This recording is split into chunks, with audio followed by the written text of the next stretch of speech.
So hello guys, welcome back to my YouTube channels. तो आज का ब्लॉग्स तो अपना भाई का गांव में शादी होगा, विलेज लाइफ शादी। तो अभी अपना भाई लोग है ना, पूरा बंदा गोभी और आलू पूरा कटिंग रेडी हो चुका है। तो गैस आप लोग देखो, पूरा अपना भाई का सब गांव का लोग है ना, और जहाँ पे अभी आलू का छिलके निकाल के उसको अभी काट रहा है आलू को।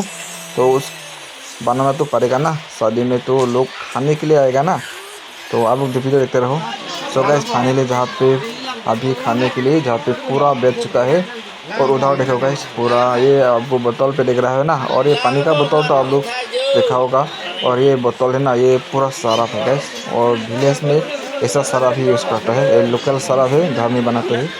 सो गाइस फाइनली पूरा जहाँ पे रेडी हो चुका है, खा रहा है।